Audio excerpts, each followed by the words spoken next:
Peraí, gente.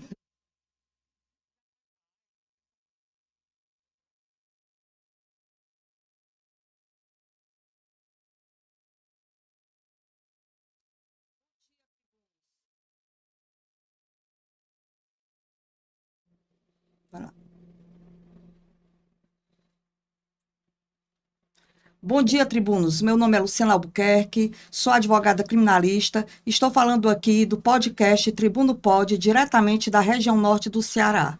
O Tribuno Cast é um canal novo de comunicação cujo objetivo é a gente tratar aqui de oratória como ferramenta de trabalho, a oratória, a importância dela na comunicação, no convencimento, na conquista daquilo que se quer transmitir. E hoje eu tenho aqui um advogado criminalista, meu mentor, meu amigo, meu professor, o doutor Oséias Rodrigues. O doutor Oséias Rodrigues é o convidado mais que especial para essa nossa estreia. Doutor Oséias Rodrigues é pós-graduado em Direito Penal e Processo Penal pelo Damásio, né? É pós-graduado em Criminologia pela PUC, é mestrando em Direito Constitucional pela Unifor, é promotor de vários cursos de sucesso na região norte de Sobral.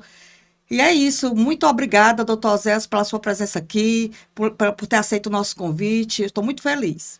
Doutora Luciana, inicialmente eu quero lhe agradecer pelo convite, dizer que eu me sinto honrado por estar aqui. A doutora não tem noção do respeito e do carinho que eu tenho pela doutora, né? Já a conheço há algum tempo e a advocacia ela nos proporciona isso, né? Ela nos proporciona conhecer pessoas, né, profissionais do respaldo da doutora, e para mim é um privilégio, pode ter certeza, de estar aqui iniciando esse trabalho. Eu já tenho certeza que será um trabalho de total sucesso, será um trabalho brilhante e principalmente levando para as pessoas que gostam do direito, que amam o direito, seja o estudante de direito, seja o acadêmico, seja o próprio advogado, advogada, eu tenho certeza que será um instrumento na vida dessas pessoas. Parabéns pela iniciativa. Eu já lhe desejo sucesso, que Deus possa usar o seu programa, usar que esse seu mecanismo de levar o conhecimento a outras pessoas. Muito obrigada, doutor. Com certeza eu estou começando com o pé direito, só do senhor estar aqui. Então, a gente vai começar esse programa de uma maneira bem leve, bem tranquila, e eu queria que o senhor falasse da sua trajetória, né? Para quem eu conheço o Oséias, o doutor Oséias, o meu mestre, eu já acompanho, mas para quem não conhece, principalmente para as pessoas aqui da minha cidade, que é Forquilha, e aquelas também que conhecem, mas para relembrar a sua trajetória, como foi que começou o direito na sua vida, a comunicação através do direito, como foi que isso se deu? É, eu comecei a faculdade de Direito, né, eu iniciei na Universidade Estadual Vale do Acaraú em 2004. 2004 eu iniciei a minha faculdade ali, saindo do ensino médio, indo para um outro cenário, que é o cenário da academia, né, da faculdade, do direito. E ali eu, no primeiro semestre, consegui um estágio que ele foi crucial na minha trajetória, que foi um estágio na Defensoria Pública. Na época, nós, em Sobral, nós só tínhamos um defensor público, o doutor Pedro Aurélio Ferreira Aragão, mestre, e também eu devo muito ao doutor Pedro, todo esse conhecimento, principalmente esse conhecimento prático que eu adquiri, e eu tenho certeza que foi esse conhecimento que eu adquiri já no estágio, né, fazendo parte desse ambiente de estágio, conhecendo a prática, como acontece no dia a dia, que eu tenho certeza que foi transformador na minha advocacia. Eu sou sobralense, nasci, me criei em Sobral, ali no Ciaçabóia, no Complexo Ciaçabóia, e me formei na Universidade Estadual Vale do Acaraú. Ali no começo da advocacia, eu tive um privilégio, né? E na verdade, uma ajuda muito grande, porque na época eu Comecei com um grande mentor, um mentor não só no cenário da advocacia, mas também no cenário de vida, de mentalidade, que chama-se Dr. Jorge Marcondes Prada Aragão. Dr. Jorge Marcondes, ele é um advogado de sucesso, muito conhecedor do direito e assim, uma mentalidade de fato voltada para a advocacia. E foi um divisor de águas, né? Porque antes, na Defensoria Pública, eu tinha esse conhecimento prático, né? De ter passado pelo estágio na Defensoria, de conhecer o passo a passo. E com o doutor Jorge Marcondes, eu iniciei a minha advocacia, porque a advocacia não é só o conhecimento prático, claro, importa, mas aí todo esse conhecimento de um escritório, de uma gestão, de como lidar com o cliente, esse trato com o cliente, a questão também da precificação, que é muito importante, a prospecção, tudo isso eu tive a oportunidade de, eh, de aprender com alguém que já estava há muito tempo no mercado, mas na época ele tinha mais de 20 anos de advocacia criminal, e aí foi onde nasceu essa minha paixão pela advocacia criminal, a qual eu já faço isso vai fazer esse ano 17 anos atuando como advogado criminalista. Ai, que bom. Doutor, então, assim, quando o senhor abriu o seu escritório, o senhor já estava pronto, né? Porque o senhor já vinha dessa experiência. Sim, sim. É claro que a gente vai aprendendo com o tempo. Eu sempre digo que a advocacia é um processo. É um processo. São etapas, são fases. E você vai vencendo cada fase. É como se fosse uma caminhada.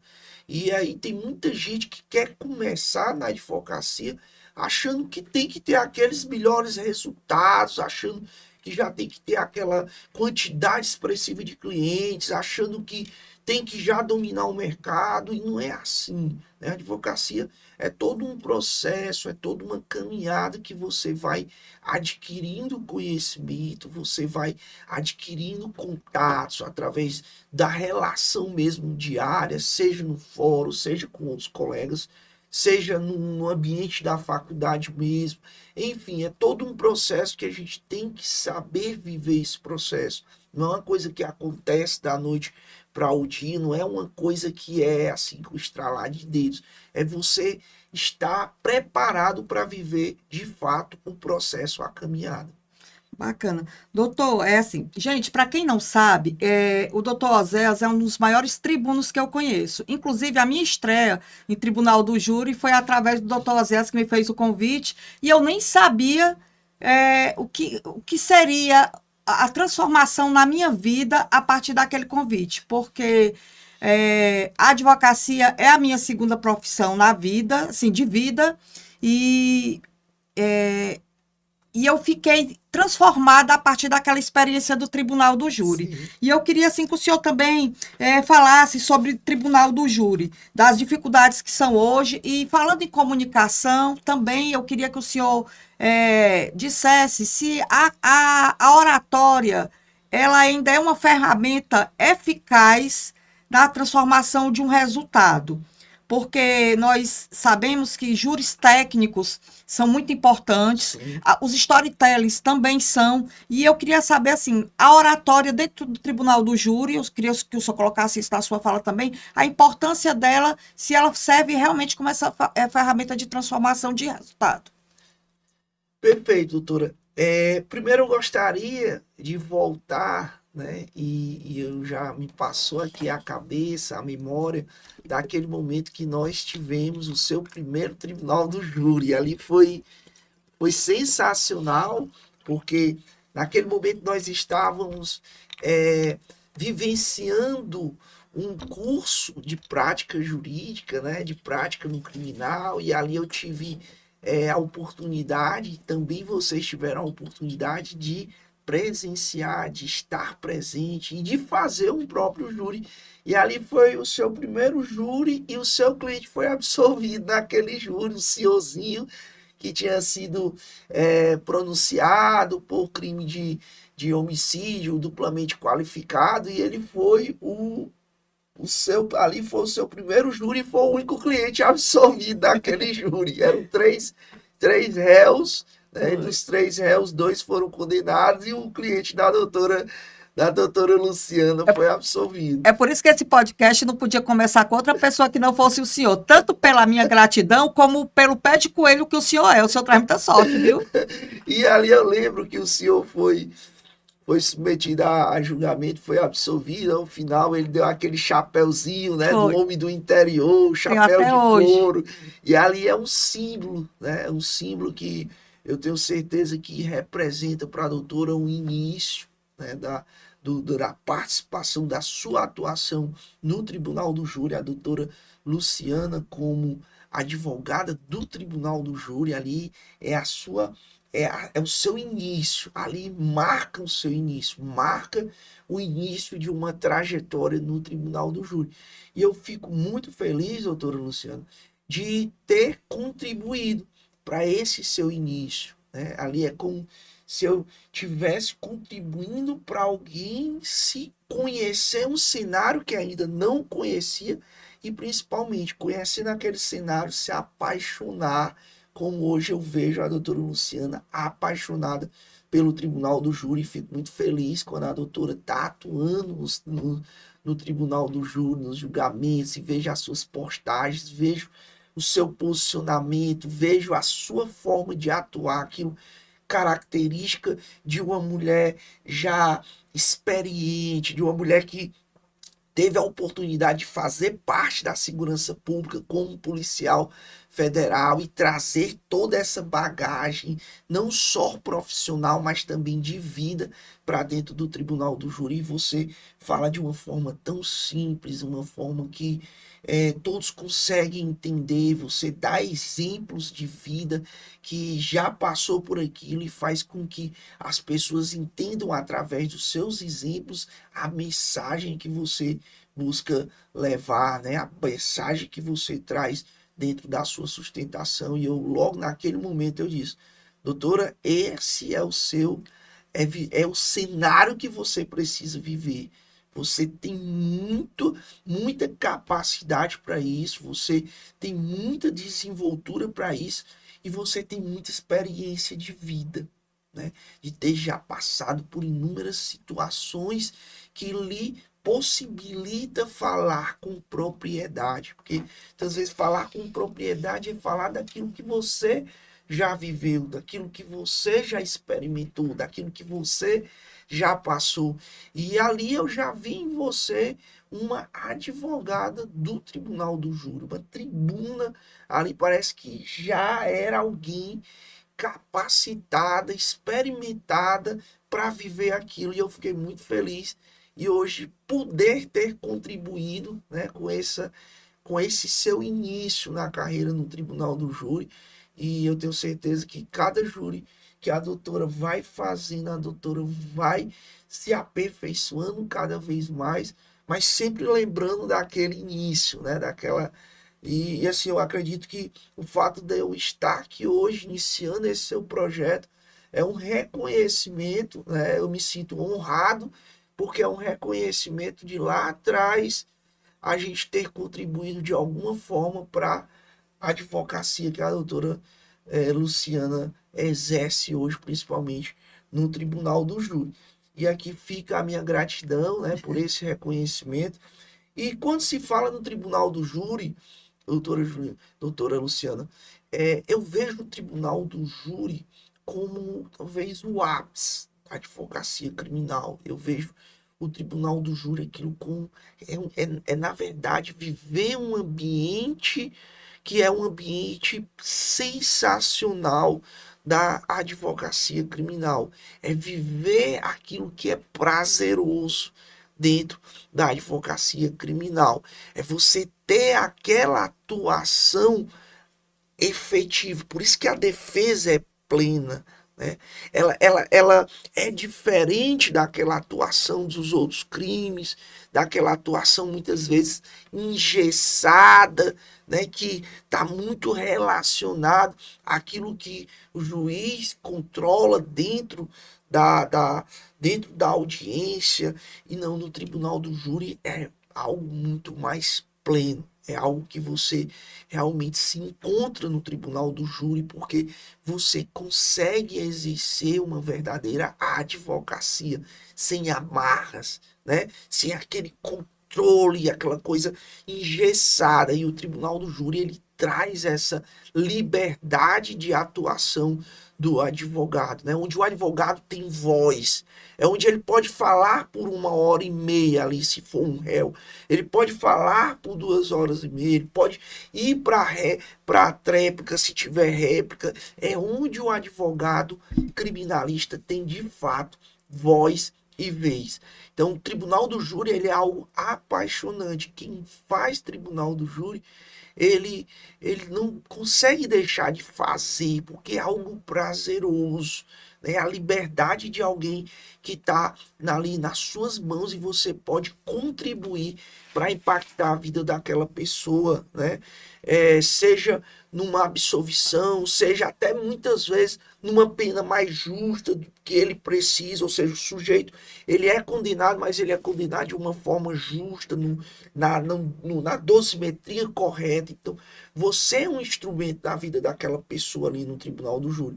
E o tribunal do júri, ele é algo prazeroso exatamente por conta disso. Ele dá ao advogado a liberdade de uma atuação, ele dá o poder de fala ao advogado. Ele dá ao advogado a voz que o advogado tanto busca no dia a dia.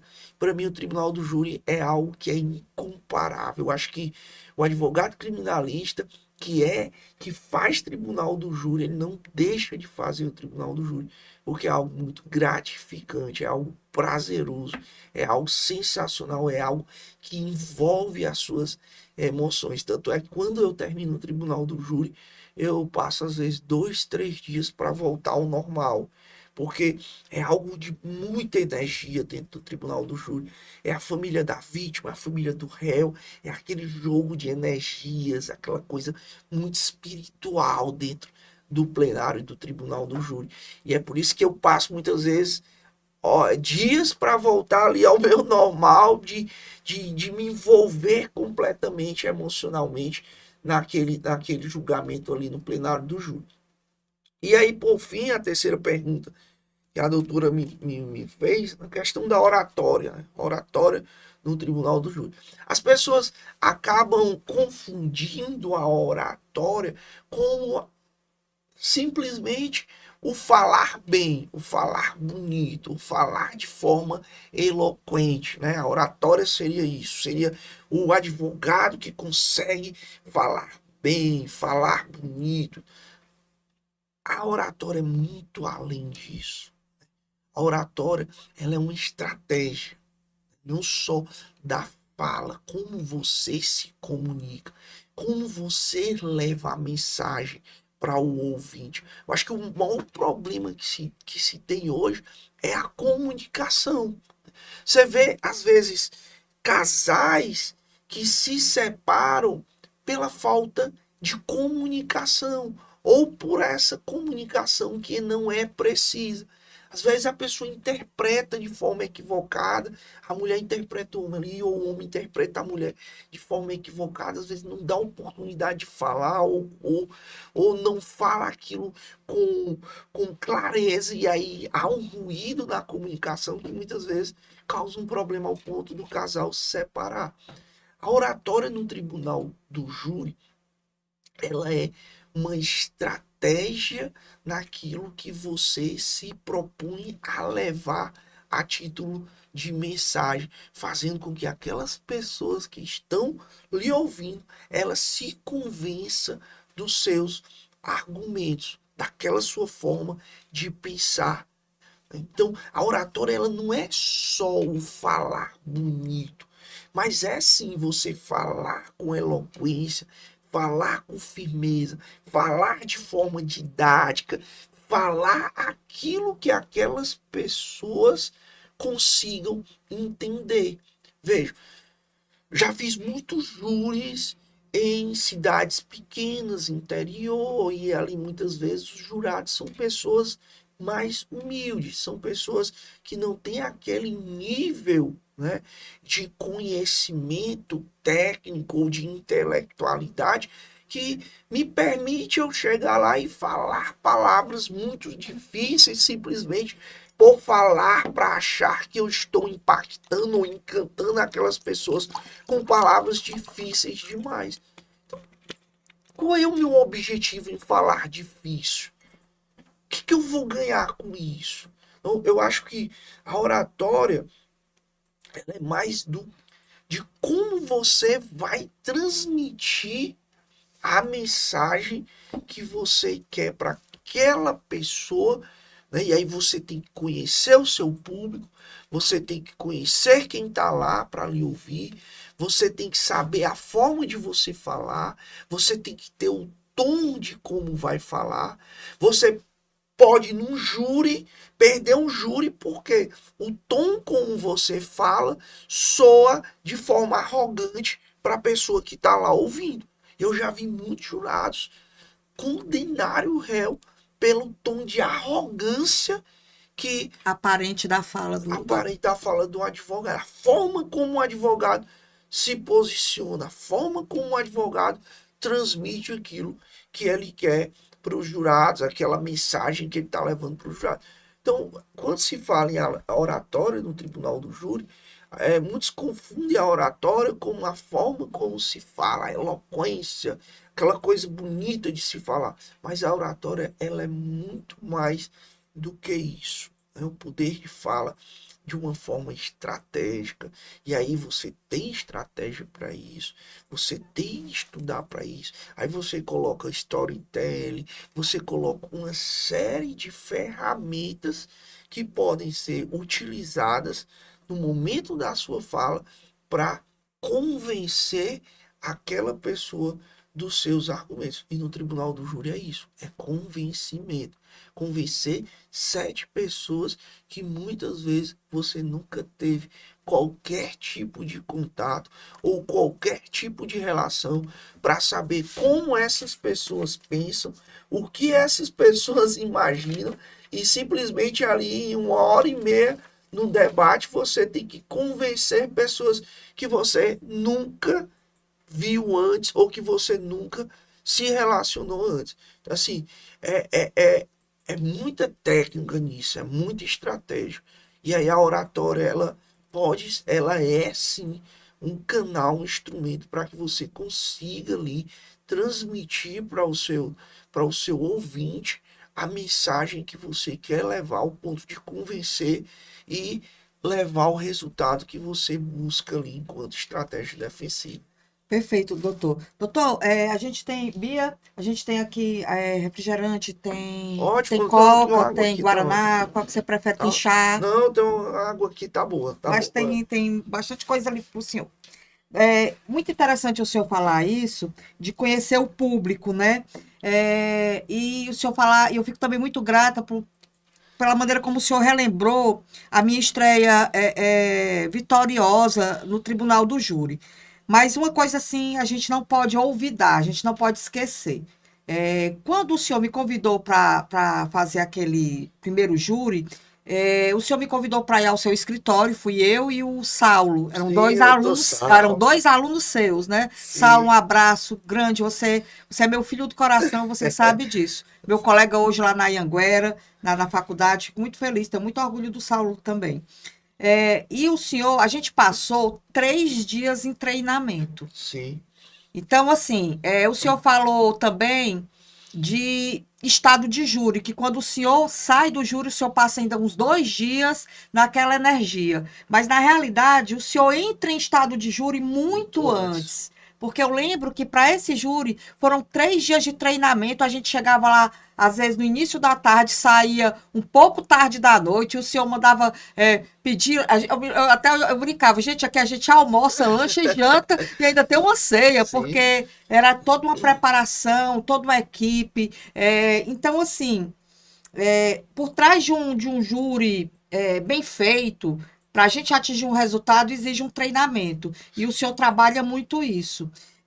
Então, assim, Oséias mentor, Oséias mecenas.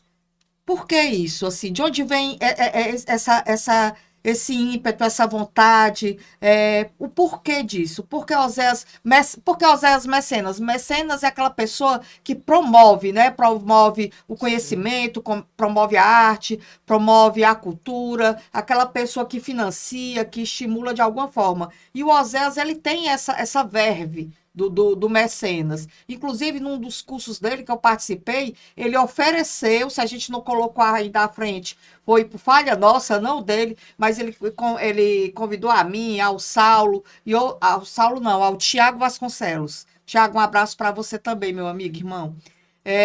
Para fazer um evento e a Sim, gente ainda está ainda sim. nesse amadurecimento desse evento. Mas eu vejo muito isso no senhor. O Oséias Mecenas, o Oséias Mentor, o Oséias do treinamento. Eu queria que você falasse um pouco sobre isso. O porquê disso, como se dá isso, o que é que você almeja, como é que você vê.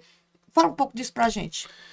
Doutora, essa- essa- eu acho que eu vejo que todo conhecimento, ele precisa ser transbordado, ele precisa ser levado a outras pessoas. Todos nós carregamos um conhecimento que esse conhecimento ele vai ajudar outras pessoas a encontrarem ali muitas vezes o propósito na sua vida. Você carrega com você algo que muitas vezes é aquilo que outras pessoas precisam para ter direcionamento na vida, para encontrar propósito naquilo que, que não encontraram ainda, né? Ou atuar naquilo que nunca tiveram oportunidade de atuar, conhecer algo que nunca conheceram. Então eu digo que todos nós carregamos conosco algo que é transformador na vida de outras pessoas. E aí, quando eu digo isso, eu falo que me traz uma satisfação muito grande de poder contribuir com outras pessoas para que, através do meu conhecimento, através das minhas experiências, das minhas vivências, para que essas outras pessoas possam também, com base nesse conhecimento e nas minhas vivências, ter um direcionamento, fazer algo ou aprender algo que ainda não se tinha a título de conhecimento. Então, para mim, isso é uma satisfação enorme. E quando se fala em ensinar, eu acho que a das profissões mais nobres de seria seria o professor, né? Aquela pessoa que ensina, aquela pessoa que transmite os seus conhecimentos. E quando a gente fala em transmitir conhecimento, a gente não fala só, não é só de ensinar, de transmitir, mas também de você aprender. Quantas e quantas vezes eu aprendi ensinando?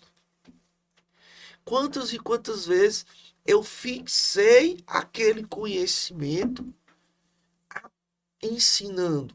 Então, é muito importante a gente ter essa consciência da necessidade da gente transbordar na vida de outras pessoas, né? A gente carrega conosco algo que pode transformar a vida de alguém através do nosso conhecimento. E para mim, sempre é uma satisfação quando eu consigo ajudar, levar para outra pessoa o conhecimento que eu tenho e ver aquela outra pessoa sendo transformado por aquilo que eu tenho a título de conhecimento. Então, para mim é muito prazeroso viver esse transbordo, né? Poder ajudar outras pessoas. E eu, depois que eu me conscientizei quanto a isso, porque há momentos, eu tinha uma fase da minha vida que eu achava que o conhecimento tinha que ser só meu. Eu achava que só eu poderia saber daquilo. Eu achava que eu levar conhecimento para outras pessoas poderia trazer aquela pessoa para uma concorrência num profissional e tudo. Como é que eu vou mostrar para outras pessoas? Como é que eu vou levar para outras pessoas aquilo que eu conheço? Se é o meu diferencial. Totalmente mesquinho esse tipo de mentalidade, né? Porque a mentalidade da prosperidade, ela é exatamente isso. Você transbordar, de você impactar, de você transformar a vida de outras pessoas. E todos nós, repito, carregamos um conhecimento, e esse conhecimento ele tem que ser transbordado para impactar, transformar a vida de pessoas. Olha como é maravilhoso quando você vê pessoas que se encontram na sua advocacia criminal através daquilo que você possibilitou para a pessoa. Eu dei a oportunidade ali para a doutora Luciana começar o seu primeiro júri, se encontrar no tribunal do júri, conhecer aquilo, viver aquilo, se encontrar e dizer: é isso que eu quero. E a partir daí, a doutora Luciana transformar a vida de outras pessoas pelo fato dela ter conhecido lá atrás com Osés o cenário do Tribunal do Juiz. Não existe algo mais prazeroso do que isso. A generosidade, ela atrai a prosperidade, não é isso? Sim, sim, Eu também vejo assim. E assim, doutor, e por falar nisso, o senhor é promotor de cursos maravilhosos, né, em Sobral. sim, E o senhor já está com um curso aí, um novo curso em plano, né? sim. Nós já fizemos em Sobral 3 imersões, né? Na verdade, eu gosto desse termo imersão, porque imersão nos remete àquilo que significa um mergulhar, né? Profundidade no conhecimento. E a gente vê tanto hoje um conhecimento superficial, né? Se entrega muito hoje um conhecimento superficial. Eu participei de um evento em um estado, né?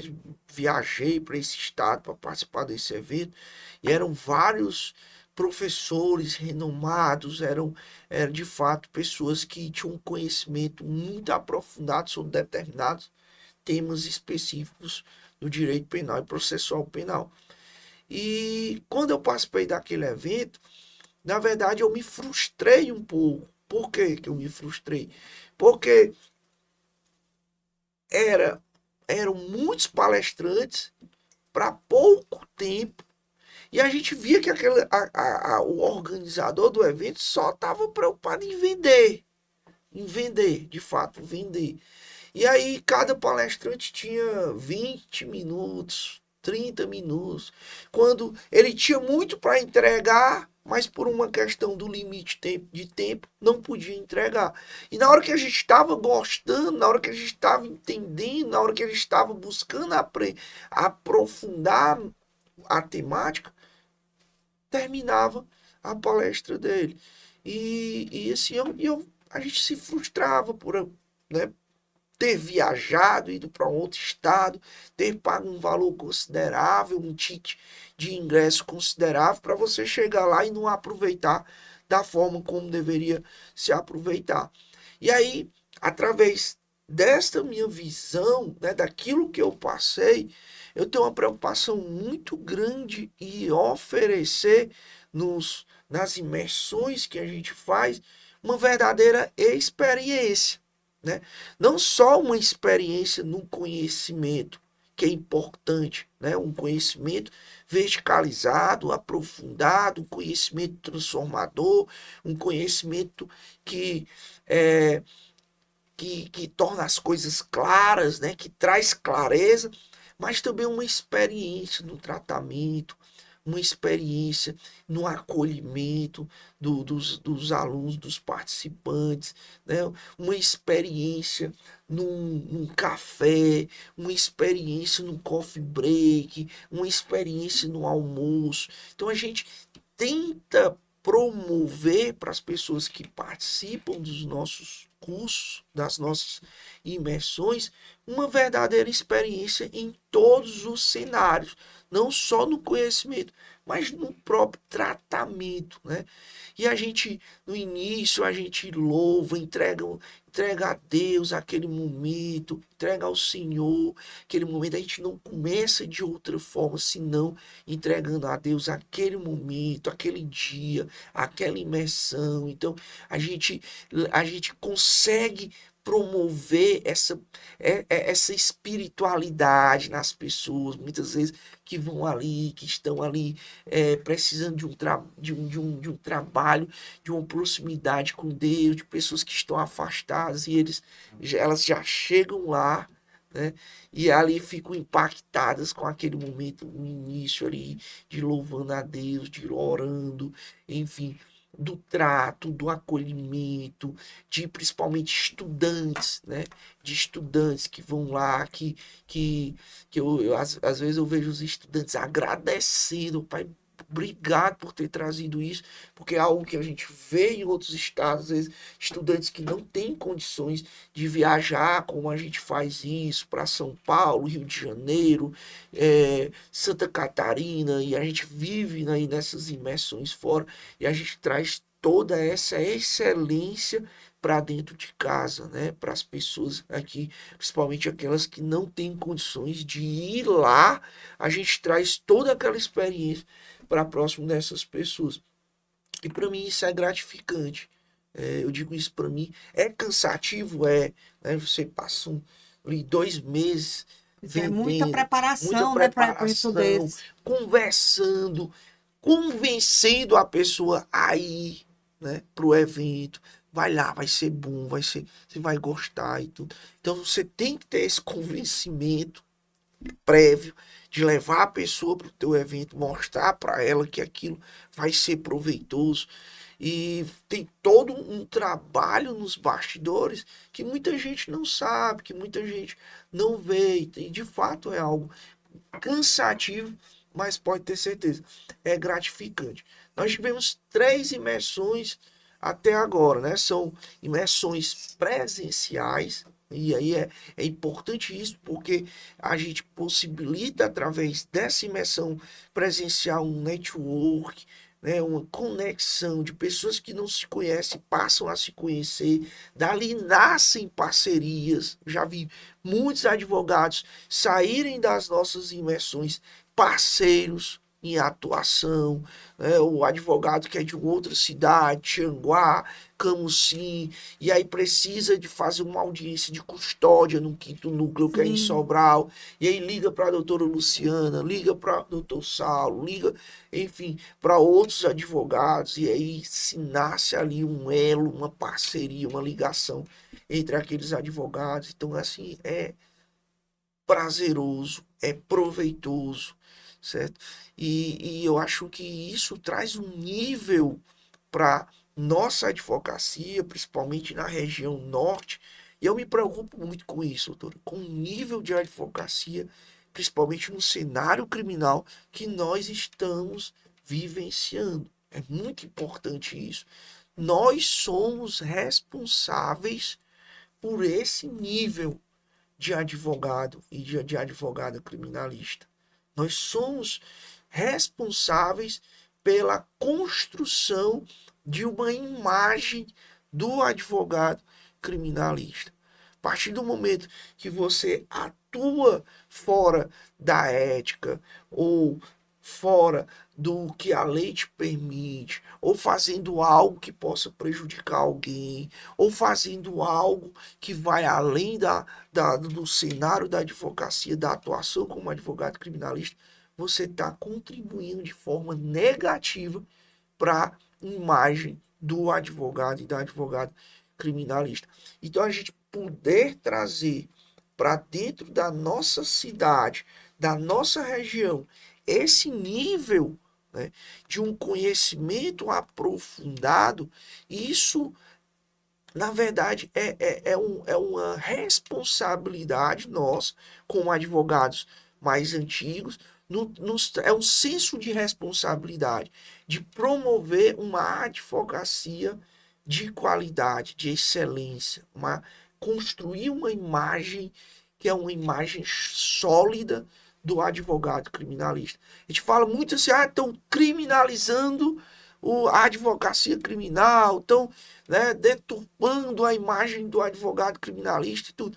Mas, peraí, será que a gente para também para pensar o quanto é da nossa responsabilidade construir uma imagem do advogado, da advogada criminalista, de uma forma, né, transparente, Com com excelência. excelência, né, buscando a excelência naquilo. Então, todos nós, advogados, advogados criminalistas, somos responsáveis pela construção da imagem que hoje se tem da advocacia criminal. E é pensando nisso que me traz essa responsabilidade de promover essas imersões, esses cursos, para que a gente possa trazer um nível de advogado, de advocacia criminal que a região precisa.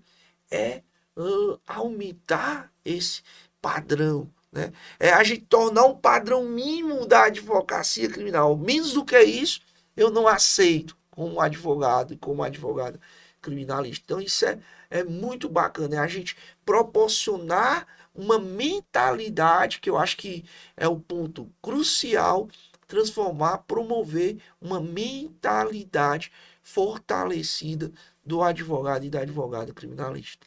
Doutor César, foi tão importante o senhor falar sobre isso. Ó, a partir da participação das suas imersões, eu tive vontade de buscar algo mais também. E eu já participei de algumas imersões em São Paulo, eu Sim, participei de 4, lá do Zanoni e da equipe do Zanoni. sim, Excelente também, assim, entrega demais. Mas Sobral, gente, Sobral é diferenciado. Doutor Oséias entrega realmente uma experiência, como ele diz, de imersão fantástica.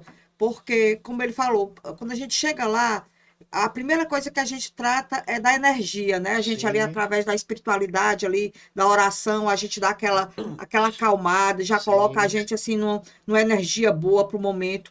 Tudo é cuidado, né? O local, a temperatura, a iluminação, sim, o visual, é fantástico. O senhor se preocupa até com o almoço do participante, um almoço de alta qualidade, para que a gente não tenha que sair do local do evento, se dispersar, se perder, se sim, sim. atrasar. E o senhor também agora está trazendo grandes nomes, né, para participar das suas imersões, como aconteceu na imersão de provas digitais, que Sim, eu achei sim. fantástico. Aquela imersão, ela foi muito, muito, muito, muito top, assim, porque a gente conseguiu trazer, a gente trouxe um expert que hoje é um dos melhores quando se fala de extração de dados com o uso do Celebrite, que é o Leandro Morales. O cara hoje está nos Estados Unidos, participando de uma feira Deixa eu lhe de contar uma coisa aqui, deixa tecnologia. eu lhe interromper só para lhe contar uma história engraçada. Quando eu participei daquela imersão, eu mandei umas fotos para um amigo meu que trabalha na Polícia Federal, no setor de inteligência. Aí, quando ele olhou assim para o Leandro Morales, olhou para os slides e tudo assim, isso aqui pode? Isso aqui não pode, não. Eu disse, claro que pode.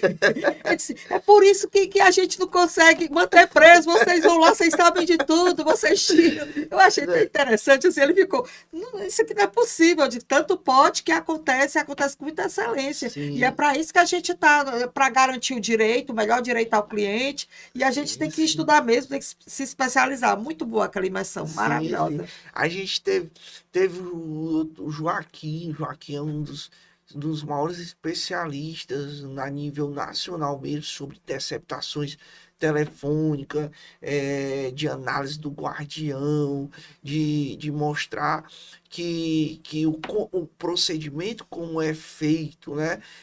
Muitos acham que pelo fato de ser feito por uma polícia científica, ou pessoas técnicas, aquilo é perfeito, né? Aquilo é inquestionável. E quando a gente começa a se aprofundar, a gente começa a ver que as coisas não são feitas da forma como era para ser feitas. A gente começa a fazer uma análise mais técnica da cadeia de custódia, de como essa prova ela foi produzida e de como ela foi coletada, foi produzida e foi preservada. Então, tudo isso é de fundamental importância na atuação do advogado criminalista. E aí, esse conhecimento técnico hoje, a gente tem que buscar, né? A tecnologia é cada vez mais presente dentro do direito. E se a gente não tiver essa consciência de que a gente precisa se especializar e se aprofundar nessas questões técnicas, a gente vai ficar para trás. Vai haver uma paridade de armas dentro do processo penal. Você vê o Ministério Público, ele tem um núcleo de apoio técnico, né? Tem um núcleo de apoio de tecnologia, né? Então, eles têm profissionais especializados, eles têm experts, eles têm assistentes técnicos que possibilitam a parte, né, com a acusação, o Ministério Público, desenvolver uma hipótese acusatória muito mais técnica e sólida. Se o Ministério Público dispõe de toda essa estrutura, né, estatal que possibilita essa produção de uma prova técnica, como é que eu, defesa, não vou dispor disso também?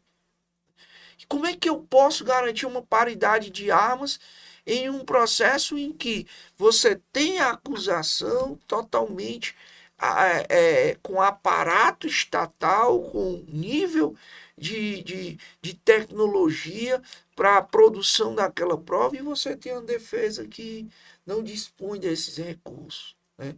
Que não tem essa assistência técnica? Como é que eu consigo manter essa paridade? E aí isso vai desaguar onde? Na liberdade do teu cliente. Então, pô, se você é advogado, se você é advogado criminalista, é uma obrigação sua se especializar. É uma obrigação sua entregar ao seu cliente uma defesa efetiva. Porque se você não é capaz, passa para outro. Faz parceria com alguém que consiga promover uma defesa de forma efetiva, mas não cai na besteira de atuar em algo ou de fazer algo que tu não se sente preparado, ou que pelo menos tu não tem ali os instrumentos adequados para garantir o melhor direito para o teu cliente. Muitos clientes me procuram muitas vezes, doutor Luciano, para eu poder atuar em processo, e eles dizem, doutor, eu não tenho condições, ou minhas condições são essas, tudo. Cara, infelizmente, eu não vou ter como atuar. Porque eu não vou fazer só por fazer, só para ser mais um. Eu quero fazer para entregar o melhor. E para entregar o melhor, para entregar a excelência, eu preciso de instrumentos, eu preciso de mecanismos. Muitas vezes eu preciso contratar um assistente técnico, eu preciso de um profissional que me traga embasamento técnico para eu poder utilizar dentro da minha tese defensiva. Como é que eu faço isso se o cliente muitas vezes não me proporciona, né, esses instrumentos, esses mecanismos? Então é muito importante que nós, advogadas, criminalistas, tenham essa consciência de sempre entregar o melhor. Se não deu certo, não daria, não era para dar, mas você entregou o seu melhor. Você não pode prometer um resultado, né? Isso foge do nosso controle, da nossa atuação. Mas você prometer a melhor atuação, prometer a melhor estratégia, se valer de todos os instrumentos e mecanismos que o direito te possibilita, é uma obrigação do advogado, da advogada. Aí é um outro cenário. Não é prometer o resultado, mas prometer a melhor técnica, prometer a melhor estratégia, prometer o melhor mecanismo para se garantir o direito do teu cliente. Pô, olhou o processo, teu cliente foi condenado, teu cliente pegou aquela pena, mas pode-se dizer, olha, o advogado fez tudo que poderia ter feito. Infelizmente, o resultado não cabe a ele, né?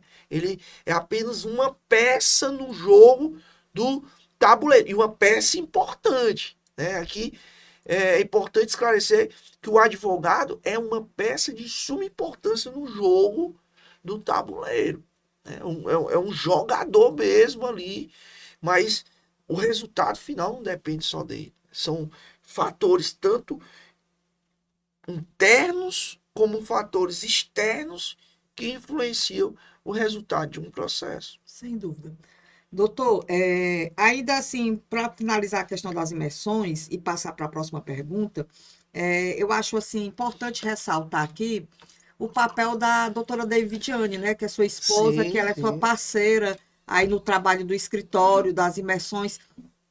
Por exemplo, a gente está aqui conversando, para a gente estar aqui com uma boa entrega de podcast, tem a equipe aqui do sim, Regivando, tem a sim, minha filha que está me ajudando, tem alguém que nos dá suporte, né? sim, E eu vejo que a doutora Davidiane, ela está ali do lado, sempre companheira, sempre ajudando. O senhor também tem uma menina, porque que está sempre ali com vocês, no social, sim. integrada em algumas cenas do escritório ali, ó, vendo o trabalho, como é que funciona, observando o exemplo da mãe. Por que que eu trouxe à tona também a sua esposa e a sua menina? Esse mês, agosto, é o mês de combate à violência contra a mulher, né? Sim.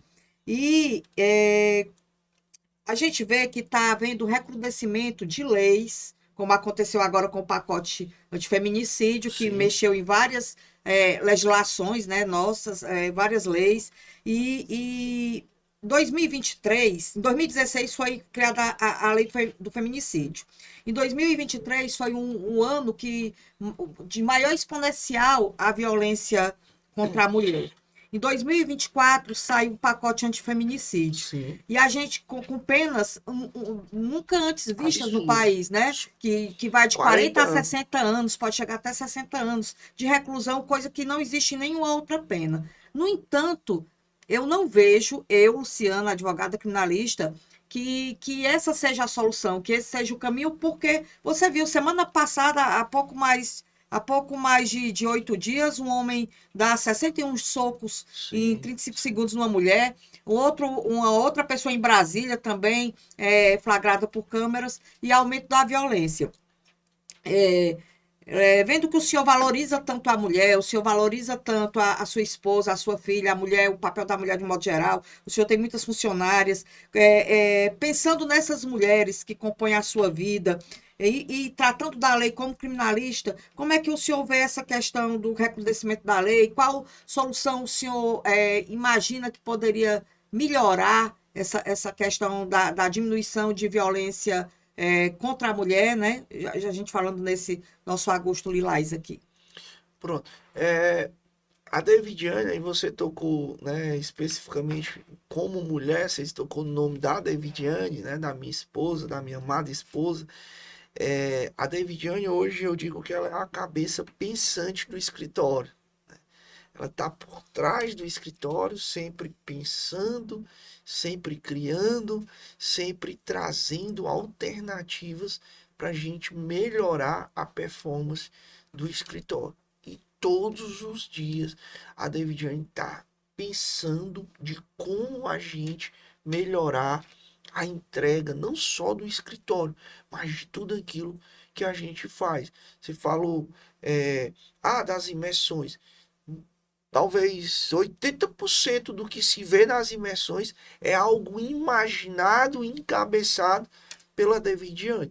São detalhes, são ajustes, são situações pormenores que no final de tudo representa aquela entrega, representa o todo, né?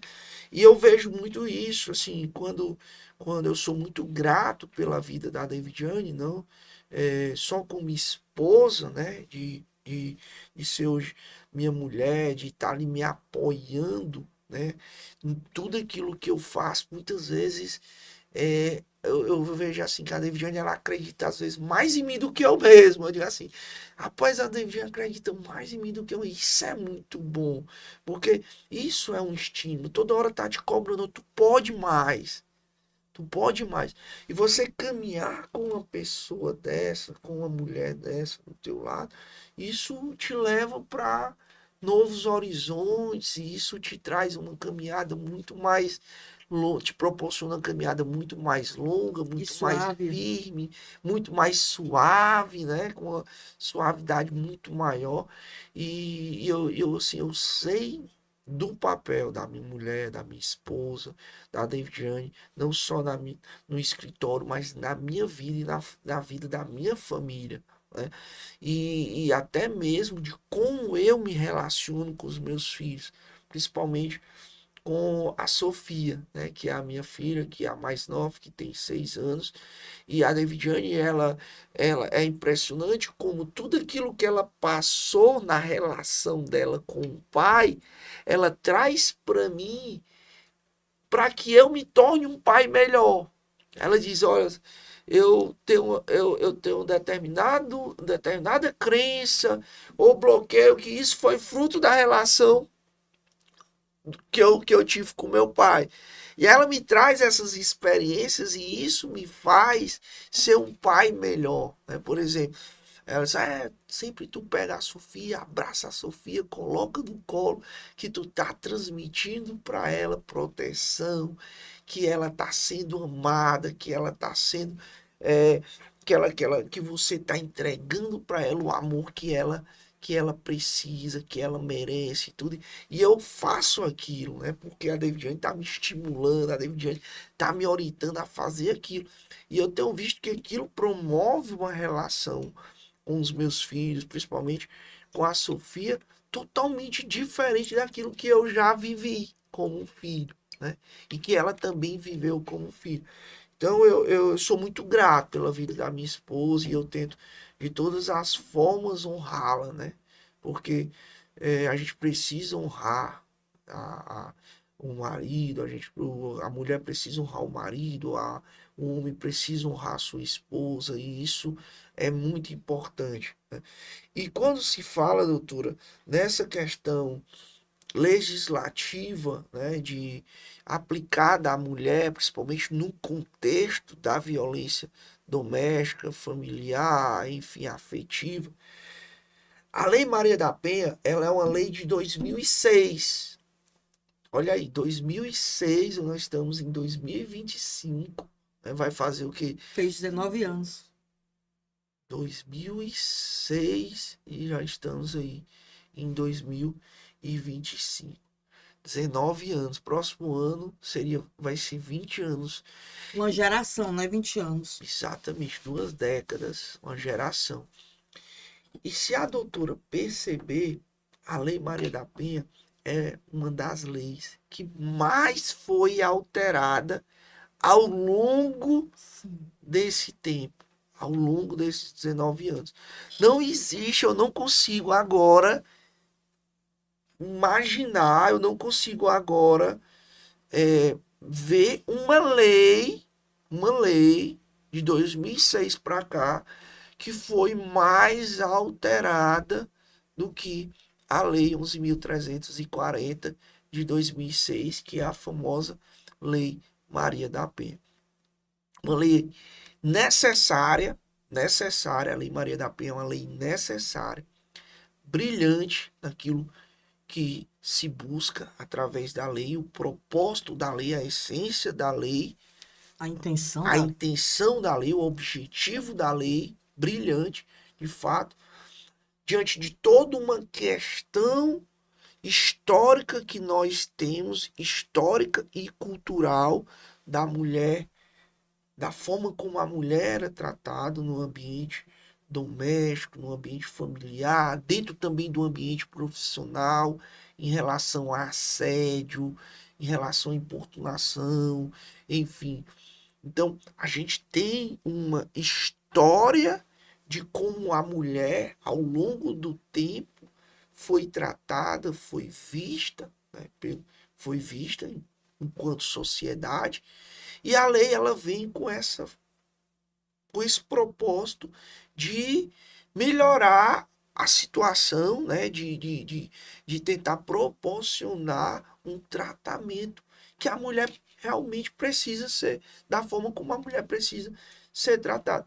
Eu digo que essa violência, ela é uma violência que ela não é fácil de ser resolvida, porque ela está relacionada a uma violência que ela é uma violência mesmo cultural, que faz parte da cultura de uma sociedade que ao longo do tempo a mulher ela foi desprezada, ela foi de uma certa forma desvalorizada. A gente vê até o próprio contexto histórico do nosso país. A mulher só passou a votar posteriormente, né?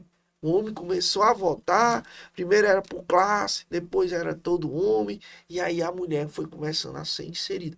E isso é um exemplo dessa construção histórica que a mulher vivenciou ao longo, né, ao longo da história mesmo do país, do Brasil. E a lei ela é necessária, ela é importante. A lei, o objetivo dela é, sem sombra de dúvida, muito importante. Mas a gente tem que entender, doutor Luciano, que não é só você aumentando quantidade de pena que vai resolver o problema. Não é com esse excesso de punitivismo que vai ser, certo? Que vai ser a solução, ou pelo menos algo que vai resolver, ou vai diminuir, né? Ou vai atenuar o problema. Eu acho que isso é muito uma questão da construção cultural. E aí a gente precisa, como pai, como mãe, levar para os nossos filhos como a mulher deve ser tratada. E é preciso nós, como pais, fazer isso dentro de casa, certo? A gente desenvolver isso dentro de casa, a gente conversar sobre isso, e aí é uma responsabilidade social que nós carregamos, né, enquanto ali famílias, enquanto sacerdote do lar, enfim, é uma responsabilidade, sim. E também eu acho que trabalhar isso dentro do programa educacional, né? Levar os alunos da questão da palestra, falar mais sobre isso nos colégios, falar sobre essa temática, né, de uma forma coletiva, social, enfim, eu acho que está mais por aí a solução disso do que propriamente você aumentar a pena. Porque, preste atenção, é muito melhor prevenir o problema, atuar na prevenção do problema, do que atuar em remediar o problema. A aplicação da lei é depois, a aplicação da pena é depois que o crime ocorre. O objetivo e o mais importante é tratar antes do crime acontecer, né? E se a pena, o aumento de pena fosse suficiente, a gente não tinha esse índice de criminalidade que nós temos, de feminicídio, de agressões mesmo contra a mulher, enfim, é algo que é impactante, é expressivo esses índices que a gente tem de violência contra a mulher praticada principalmente no ambiente doméstico e familiar. Então eu vejo que todos nós temos um papel de suma importância na mudança desse cenário. E eu acho que isso começa ali na conversa que eu tenho com os meus filhos dentro de casa, na forma como eu tenho que explicar esse tratamento. Às vezes eu tenho um filho de 10 anos e a Sofia de 6, né? E os dois são ali unha e Normal, carne, né? normal. E de repente o neto tá gritando com a Sofia, eu, epa, não é desse jeito que você vai tratar a sua irmã, não. Pai, mãe, meu filho, você tem que tratar a sua irmã com respeito. Diga para ela o que está errado. Não precisa gritar, alterar o tom de voz, não precisa bater, não precisa empurrar. E aquilo ali, né? Aquilo ali, no momento que eu oriento o meu filho, eu evito um problema muito maior lá na frente. Porque se ele acha que ele pode dominar, gritar, se ele acha que pode ali falar o que ele quer para ela, aquilo ali vai ser uma repetição de um padrão que ele vai adotar lá na frente. Ele vai achar aquilo como algo normal. Então, lá na frente, quando ele tiver uma relação com a esposa dele, ou com alguma outra mulher, com a namorada, enfim, ele vai achar que aquilo que ele fazia com a irmã dele, lá na convivência, quando ele tinha 10 anos de idade, é algo que ele vai poder replicar e tá tudo bem. Por quê? Porque ele, na cabeça dele, aquilo para ele é o normal. né? Até o inconsciente dele já absorve aquilo como um padrão comportamental. E muitas vezes ele faz aquilo, ainda que de forma inconsciente, porque lá atrás o inconsciente dele foi construído com aquele padrão que ele tomava, aquele padrão que ele adotava. Então, é importante isso, é importante a gente levar essa temática para dentro das nossas casas, dentro das nossas famílias. Você tem 2 filhas, mulheres, né, Sim. jovens, já adolescentes. Então, essa conversa que você tem que ter com ela é todo dia, né? Essa conversa, esse cuidado, a orientação, tudo isso, né? Porque isso é importante, né? Para que ela não se sujeite, não se sujeite a uma relação, né? De uma relação desastrosa, uma relação de violência, uma relação.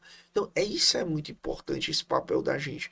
Então, eu acho que é algo mais voltado para uma questão cultural, onde essa cultura ela só é possível mudar a partir de um trabalho feito dentro do núcleo familiar, dentro das escolas, dentro de um cenário coletivo para que a gente possa lá na frente colher os melhores resultados.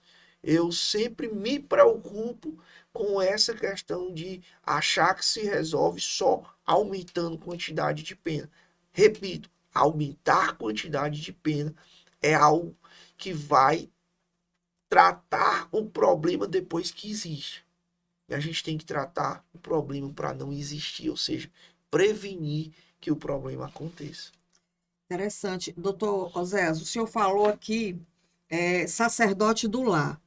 E uma coisa muito interessante que o senhor falou aí, da questão do exemplo, tem até um ditado que diz assim, que a palavra educa e o Sim, exemplo arrasta, né? sim. Então, pegando essa deixa aí do sacerdote do lar e do exemplo, eu queria que o senhor falasse de religião e religiosidade.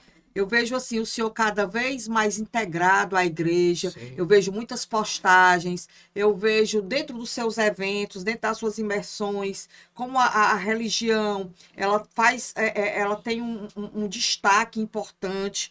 Doutor Oséias está caminhando para ser um pastor? Como é que fala um pouquinho disso aí para a gente aí? Eu Como acho é que que é? assim, pastor é um chamado, né? Eu acho que o pastor, ele é muito voltado ao teu propósito, né? Aquilo que Deus te entrega para você viver, né? Eu sempre digo assim, é muito fácil você entender, é muito fácil e ao mesmo tempo difícil você entender o seu propósito. A pessoa pergunta, qual é o teu propósito? Muita gente acha que o propósito se resume à tua profissão, aquilo que tu faz, né? Acaba confundindo o propósito com a tua atividade Com o teu profissional, ofício, com né? o teu ofício, com aquilo que você faz todos os dias. Mas o propósito é muito mais amplo. O propósito não seria difícil cada um de nós entender o nosso propósito, porque o propósito de fato é aquilo que Deus te entrega para que você faça aqui no mundo, para transformar a vida de pessoas e honrar o nome dele. Acho que viver o propósito é viver isso. O teu propósito ele está relacionado à tua missão, né? A missão que Deus te entrega para você aqui na terra fazer através das suas habilidades, dos seus talentos que irão honrar o nome de Deus e ao mesmo tempo transformar e impactar a vida de outras pessoas. Então, a definição assim de uma forma do que é propósito para mim é isso, né? Do que é propósito para mim é isso. E mas há uma dificuldade de você entender o seu propósito na prática. Há dificuldade de você entender isso, né? E eu tenho cada vez mais buscado entender o meu propósito. Qual é realmente o meu propósito? E eu ficava pensando, pô, como é que é o meu propósito, muitas vezes, eu ser um advogado criminalista, né? O pessoal diz assim, advogado criminalista, o defensor de bandidos, como é que a pessoa comete um erro e Eu você ouço vai muito isso, falar eu de ouço muito. propósito de ajudar aquela pessoa que comete um erro. Durante muito tempo eu tinha essa dificuldade de entender, de fato de entender isso. E com o tempo, e muitas vezes eu me perguntava e questionava, conversando com Deus. Eu disse, Senhor, será que é isso mesmo que o Senhor quer de mim? Né? Que a gente diz assim, eis-me aqui, né? Eis-me aqui, estou aqui, Senhor, me usa. Mas aí quando você, como advogado criminalista, é usado, você fica perguntando, será que Deus quer de fato isso de mim? Dentro da advocacia criminal, de defender pessoas que, enfim, tem umas que realmente são inocentes, tem outras que cometem de fato crime. Então, como definir isso? Um propósito dentro da tua advocacia criminal. E eu tinha essa dificuldade. De um tempo para cá eu tenho entendido isso, doutora, claramente. Isso trouxe, eu acho assim, as orações me trouxeram clareza para eu entender isso. Porque eu tinha uma oportunidade de levar a palavra de Deus para pessoas que nunca tiveram a oportunidade de ouvir a palavra de Deus. Né? Quando a gente vê a missão de Cristo aqui na Terra, a gente diz, ó, Cristo não veio para o saudável. Né? Cristo veio para o doente. Né? Cristo veio para a ovelha perdida. Né?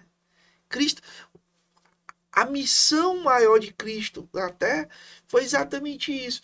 E aí eu digo, como advogado criminalista, e ter muitas vezes a oportunidade, doutor, de falar de Deus para essas pessoas, de ter as vidas, de ver a vida dessas pessoas transformadas, né? De acreditar que essas pessoas elas podem ter suas vidas transformadas, mudadas, na fé que a gente tem de ver pessoas serem transformadas. E aí eu tenho visto muito isso, meu propósito, tenho feito muito isso, tenho levado a palavra de Deus para os meus clientes, às vezes de forma mais suave, né? Porque cada um tem sua forma de lidar, de entender, né, a mensagem que a gente quer levar, e eu tenho trabalhado muito isso, e isso tem me trazido uma leveza muito maior, e tem assim, me trazido uma clareza muito maior naquilo que eu venho fazendo todos os dias na minha vida. Né? Eu sempre falo para os meus clientes, né, que eu digo bem claro, tudo que está na terra está ligado aos céus, né? Tudo que está nos céus está ligado na terra. E muitas vezes, doutora, muitas vezes eu vejo o seguinte, eu vejo que há algo muito mais espiritual do que propriamente o direito. Né? O que se passa na vida daquela pessoa é algo muito mais espiritual do que propriamente o direito. Eu lembro uma vez de uma senhora que ela me contratou para advogar para o filho dela, e ela chegou ao meu escritório, doutora, bem rapidamente Não, esse exemplo. tranquilo, a gente tem tempo E aqui aí não. ela chegou e chorando, chorando, chorando, parecia que o filho dela tinha morrido. O filho dela estava preso e tal, uma operação que houve e tudo. E aí ela me contratou, chorando, chorando. Aí eu até vendo a forma como ela se comportava, eu disse para ela, olha, eu tenho como atuar, mas eu quero que a senhora entenda que se a senhora for viver dessa forma aí, a senhora vai se acabar, a senhora vai morrer e não vai ter ninguém para ajudar ele, certo? Então eu preciso que a senhora tenha consciência do caminho aí que a gente vai percorrer ao longo desse processo, e a senhora precisa ser forte para isso. Tava E aí, faltando a fé, né? exatamente. E eu conversei muito isso com ela. E assim, foi extraordinária aquela minha atuação, que eu lembro que com 20 dias eu consegui a soltura do filho dela. 20 dias, assim, eu, eu fiquei impressionado com aquilo. 20 dias, Como tudo correu como bem, tudo né? ocorreu bem e tal. Aí 20 dias, consegui, ela ficou muito alegre, muito grata, me agradeceu demais. Depois de um mês, eu liguei para ela para pedir o endereço atualizado para juntar no processo. Por quê? Porque tinha sido expedida a citação para o endereço antigo, ele não foi encontrado. E aí eu, quando vi, pedi, liguei pedindo o endereço atualizado para ele ser citado. E ela começou a chorar. Aí eu brinquei com ela, né? Disse assim, mas quando ele está preso, a senhora estava chorando. Quando ele está solto, a senhora está chorando. A senhora tem que se decidir.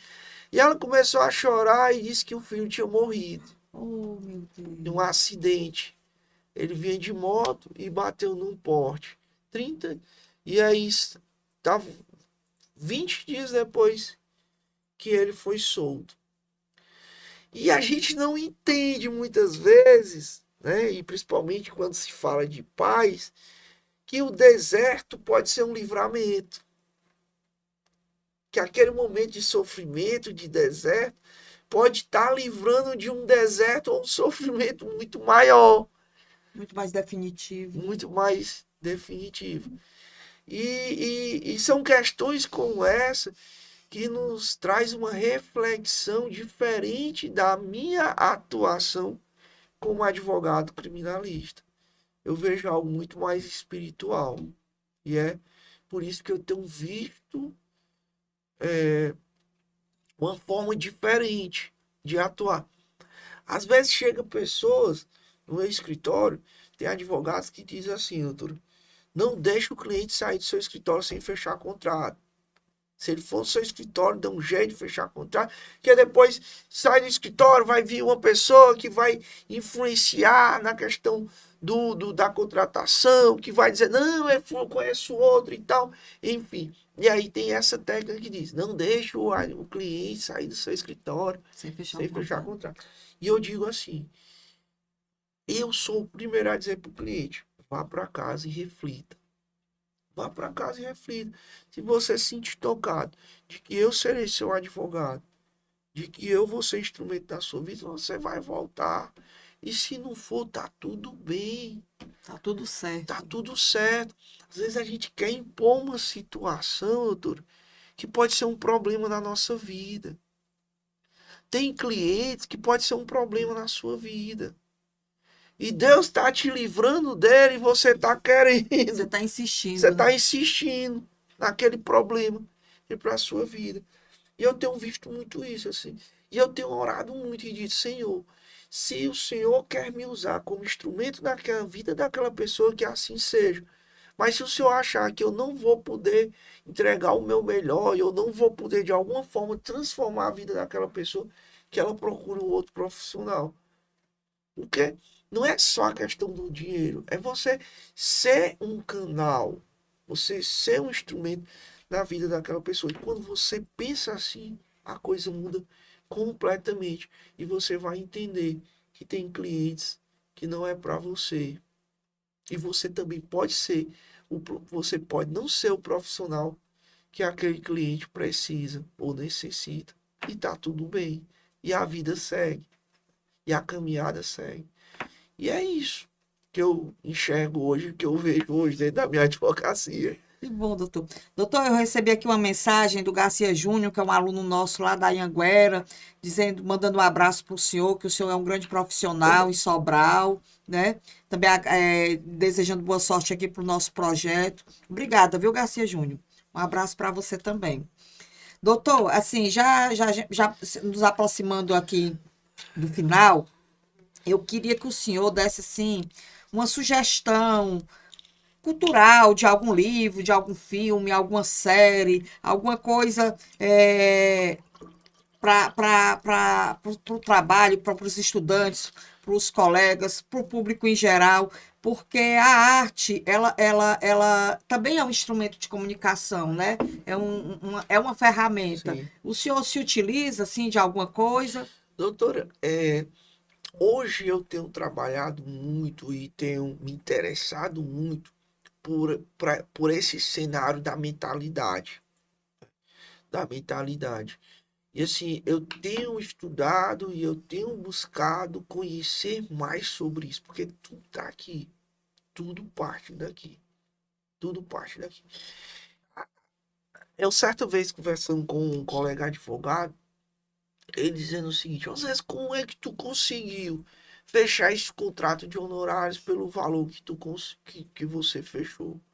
Porque o mesmo cliente que procurou ele antes não quis o trabalho dele cobrando Bem é menor. 10% do que eu cobrei. Esse cara, aqui, na tua mente, na mentalidade. Porque se a gente não trabalha isso daquilo, a mentalidade ela transforma o nosso exterior. Acho que toda transformação ela é de dentro para fora. E eu tenho estudado e eu tenho buscado muito entender a mentalidade, a mente humana, né? Eu acho que a nossa maior limitação é a limitação da nossa mentalidade. E é algo bíblico que diz que tudo que você imaginar e tudo que você pensar e tudo aquilo que você visualizar é porque é capaz de acontecer na sua vida. É, é, é possível plenamente acontecer na sua vida. E eu tenho feito muito isso. Eu tenho visualizado muito aquilo antes de eu colocar em prática mesmo, de eu me enxergar já fazendo aquilo, já vivendo aquilo. E é impressionante como isso acontece naturalmente na sua vida. Então eu tenho estudado muito isso. Então, é assim, às vezes eu estou na academia, estou assistindo um podcast, estou lendo livros. Por exemplo, tem um autor muito top, que eu acho que esses livros dele, as obras dele, deveria ser algo assim para colocar Obrigatório. obrigatório no ensino médio, que é Napoleão Hill. É aquela coisa, quem convence enriquece, né? Pense enriqueça, mais esperto que o diabo. Todos são livros que eu leio, que eu já li, né? Inclusive estou lendo, que assim tem sido um divisor de águas assim no cenário dessa minha mentalidade. E aí a doutora tá com outros Ah, desses esse livros aqui, ó, também. é uma sugestão minha, que eu comprei agora, por Sim, sugestão até da minha sim, estagiária. É o TED Talks, né? sim, Que é eu o guia. tenho, Você tem? Você tenho. gostou? Poxa, Eu tô ainda começando, sim, é muito bom, né? muito Mas bom, eu tô gostando. muito bom. Eu também procuro alguma coisa assim. Um que eu finalizei agora é o Manual de Persuasão do Do FBI. FBI. Eu achei bem interessante, é fininho, né? Bom de ler. Sim, sim, eu tenho ele também lá na biblioteca da gente. E é isso, doutor. Assim, são sugestões, né? Claro, o conhecimento técnico do direito, para quem está no ambiente do direito, é muito importante você estudar. Você, assim, eu tenho estudado muito, eu acho que é uma fase da minha vida que eu mais estou estudando, é, tanto outras disciplinas, outras matérias, outro tipo de conhecimento, como também o próprio conhecimento do direito. Então, eu estou no mestrado, né? Na Unifor, mestrado em Direito Constitucional, e assim, o mestrado ele foi muito bom para mim porque me incentivou a buscar esse conhecimento, sempre me valendo de um senso crítico e tal, de estudar, de fazer artigos, de, é, de especializar mais em determinadas temáticas e ter essa visão também macro de tudo. Então, assim, tem sido muito legal. Acho que o conhecimento ele tem que ser algo constante, né? Ele tem que ser a busca Principalmente no direito, né, no doutor? direito. O direito muita coisa, muda muito mesmo. A gente vive isso, a lei alterada constantemente, mudando Não total só a lei, né? O comportamento social, comportamento né? social, a situação que a gente vivencia hoje, política, né? Social, econômica, tudo isso vai refletir no direito, porque o direito ele vai regular todas relações do homem, né? Seja do homem para com o homem, seja do homem para com o Estado, né? Então, todas essas relações, o direito não pode se omitir. O direito não pode existir nenhuma relação que não seja contemplado pelo direito. Ou seja, o direito não pode dizer assim, eu não tenho uma norma para resolver esse caso concreto. Não tem. Não pode se esperar isso no direito. Então, o direito ele é muito dinâmico, porque ele é uma representação das relações sociais, e as relações sociais e políticas e econômicas mudam diariamente, constantemente, né? Em determinadas sociedades de forma mais dinâmica, outras menos dinâmica, mas muda toda hora, e o direito ele tem que ir se ajustando e se moldando a essas alterações, né, que acontecem. Osés, você não acha que, pegando também um gancho aqui do início da sua fala aqui no podcast, você falando que a gente tem muita pressa e falta a compreensão que tudo tem seu tempo, né? Que a progressão no trabalho, né, do advogado, principalmente, ela é uma consequência, ela vai paulativamente, né? Paulatinamente, né? Isso. Isso. Então, assim, falando de estudar, eu tenho a impressão, porque eu estou buscando um mestrado, mas eu saltei, né? Porque aqui no Brasil, se você vai para uma universidade pública, você tem que ter o mestrado para depois Sim, fazer o doutorado. sim. Eu quis apressar esse caminho, até Você está fazendo doutorado na, na na, Argentina. na Argentina, né? Uma parceria com a universidade aqui do Brasil.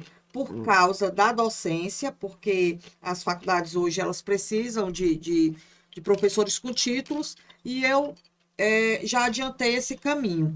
Mas o que eu quero dizer é o seguinte: eu percebo que a maturidade ela ajuda, né? Quando a gente, Sim, na questão do mestrado, na questão do doutorado, porque eu tenho a impressão que hoje eu entendo melhor esse caminho catedrático do que eu entendia quando era universitária. sim, Você também tem essa impressão? Você é bem mais jovem do que eu, mas você já tem uma maturidade profissional. sim. Então, você acha que o mestrado hoje, ele é mais compreensível, ele te enriquece mais do que enriqueceria o Oséias recém-formado? Sem sombra de dúvida, sem sombra de dúvida. Porque assim, as nossas experiências e as nossas vivências, com o tempo, elas nos dão uma visão diferente de encarar e refletir sobre os acontecimentos nas nossas vidas, né? Algo que antes eu faria de um jeito que hoje eu já não faço. Ou algo que antes eu faria, eu já não faço hoje. Então, enfim, essa caminhada, essa trajetória, como você bem pontuou, ela nos traz um nível de maturidade que nos possibilita uma visão diferente dos acontecimentos, né? Ou mesmo das nossas vivências atuais. E eu digo isso porque lá atrás o Osés, quando estava sentado no banco ali da faculdade de Direito da UVA, tinha uma compreensão diferente do que o Osés hoje sentado na cadeira ali do mestrado na Unifor. É uma outra visão, é um outro cenário. Às vezes aquele conhecimento que eu estou absorvendo no mestrado, eu associo ali perfeitamente a uma realidade que eu já vivenciei, né, que eu já passei por aquilo, e eu consigo ter uma visão ou consigo interpretar aquilo de uma forma melhor, né? Ali me traz muitas vezes a experiência, um senso crítico, porque veja bem, qual é o objetivo do mestrado? Eu digo, o mestrado, de uma forma resumida, ele tem um objetivo dele da gente conseguir, a gente a partir de uma problemática, né, que existe, a gente consegue ali buscar ali uma solução, uma alternativa, algo que a gente consiga resolver aquela problemática que a gente vivencia. Então, se você olhar ali de uma forma crua o mestrado, as pessoas terminam o mestrado desenvolvendo uma temática, apresentando, né, aquele tema, e aquele tema ele é algo para se encarar uma problemática que existe. Você define a problemática e você vai trabalhar essa problemática através do seu estudo, das suas experiências e ao final você buscando uma solução ou algo para superar aquela problemática que você enxerga ali ou que você definiu estudar ou você. Então, percebe, o conhecimento desenvolvido, ele é desenvolvido a partir de uma problemática. E a problemática é aquilo que você, ao longo da sua carreira, né, você vai conseguindo viver, você vai conseguindo experimentar, você vai muitas vezes tendo uma consciência do qual é o problema e do quanto é o problema, do quanto, né? Então, às vezes você vê pessoas mais novas já no direito, no mestrado, ali termina a faculdade, vai para o mestrado, é legal, isso é legal, e tudo não, mas elas não têm esse nível de definição de uma problemática como uma pessoa que tem mais tempo tem, porque muitas vezes ela não passou por aquela problemática, ela não viveu aquilo, né? Ela não experimentou aquilo. Então eu sempre digo que a tua vivência, né, as tuas experiências, elas te possibilitam uma visão diferente do conhecimento que você busca, do conhecimento que você está recebendo, né? Eu decidi fazer um mestrado depois de 15 anos como advogado criminalista. E aí eu disse, mas por que não fez antes? Porque eu só pensava em trabalhar e ganhar dinheiro e me sedimentar no mercado, né? Eu buscava isso. E aí era mais difícil o mestrado, porque o mestrado em Fortaleza não tinha aquele formato virtual, muitas vezes, não tinha essa possibilidade que você tem de, às vezes, ir para Argentina, passar ali 15, 20 dias ali, concluir aquelas disciplinas num curto espaço de tempo e tudo de forma mais intensa. E eu não tinha também como sair do escritório, até tinha essas disciplinas fora, em outros países, em tudo, em mestrado em outros países. Eu não tinha como me ausentar do escritório, porque a advocacia criminal, como bem a doutora sabe, é muito artesanal, é muita a sua característica de atuação. A sua assinatura, né? A sua assinatura, o seu perfil de atuação, a sua imagem dentro da advocacia criminal. E assim, durante muito tempo, eu estudava para resolver aquele problema. Eu estudava direcionado para a solução daquele caso concreto que era trazido para o escritório, né? Não era aquele abstrato, não era aquele conhecimento abstrato, genérico e tudo, era um conhecimento pontual destinado para aquele caso concreto.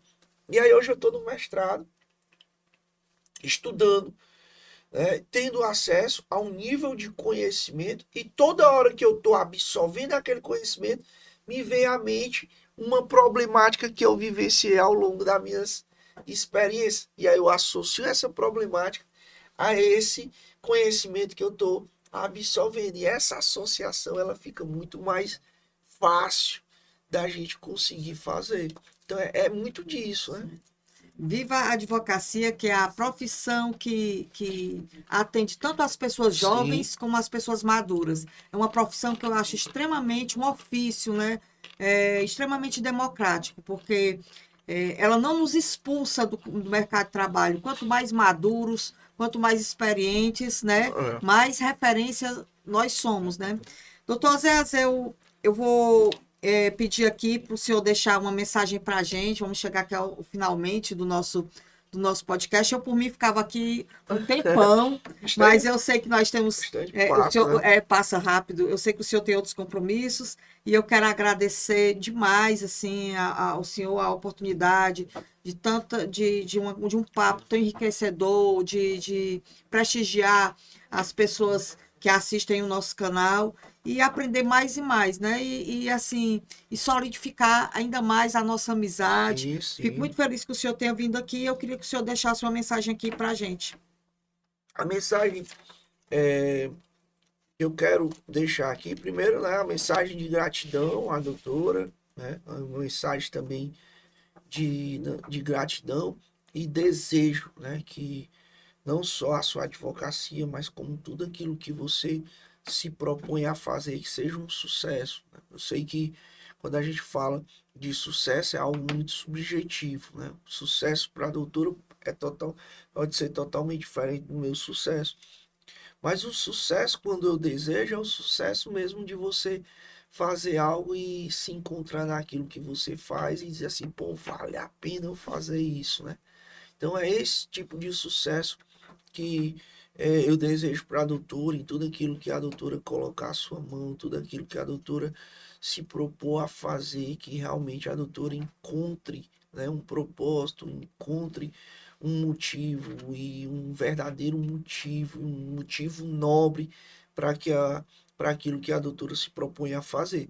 Então, eu quero deixar essa mensagem em especial para você, doutora Luciana, de gratidão, de reconhecimento e também de um desejo de um sucesso em tudo aquilo que a doutora se propõe, né? Que Deus esteja cuidando de todos os seus passos, né? De todos os detalhes na sua vida e que ele lhe dê clareza, né? Para que a doutora consiga realmente entender, né? E fazer aquilo que Deus espera da doutora. E também quero deixar uma mensagem, né, de esperança, para as pessoas que aqui que nos estão ouvindo ou que vão ouvir posteriormente, porque com certeza vai ficar estar gravado no gravado, uma mensagem aqui de sentido de acreditar, né, naquilo que vocês se propõem a fazer, entender que para se chegar onde quer se chegar, onde se almeja chegar, existe um processo, existe uma estrada, existe uma caminhada. Nada acontece ali na vida da gente por acaso. Eu acho que em toda caminhada a gente vai encontrar os percalços, a gente vai encontrar as barreiras. Eu acho que cada barreira, cada objeto que surgir ao longo da nossa estrada e da nossa caminhada, ele tem que ser interpretado como de fato algo que vai te possibilitar um engrandecimento muito maior, vai te forjar de uma forma muito mais forte para que você consiga atingir os seus objetivos, para que você chegue ao final da caminhada e diga assim, realmente valeu a pena. Não foi fácil, mas de fato valeu a pena. E é persistência, doutor, é insistir mesmo, é você acreditar, saber, você visualizar, né? Antes mesmo de fazer, de você visualizar, de você acreditar, de você crer, de você ter fé que vai dar certo, que vai acontecer. Você já vê muitas vezes até já acontecendo, antes mesmo de acontecer no plano físico, né? Então isso é muito importante. E desejar a todos, né? E dizer que nós estamos aqui, sucesso também a todos, e dizer que nós estamos aqui disponíveis, né? Assim, para também transbordar título de conhecimento. Se precisar, nós estamos aqui, podem contar conosco, a gente, dentro do que é possível a gente fazer, nós iremos sempre ajudar, doutor. Fique, assim, um abraço, obrigado por tudo, né? Que você realmente seja o primeiro, né? O início de uma, eu posso dizer, de uma trajetória, de uma caminhada aí, um negócio muito bacana. Eu fiquei encantado aqui com todo esse cenário, muito top.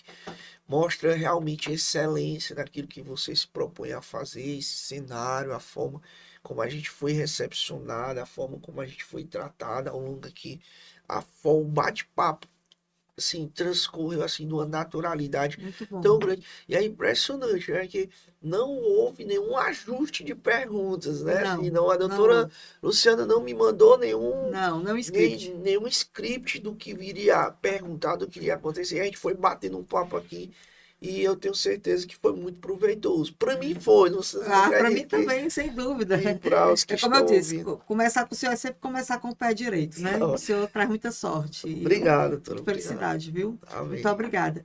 Então é isso, gente. Aqui foi a nossa estreia. Estou muito feliz. Sejam bem-vindos ao canal. Assistam, repliquem, comentem, divulguem.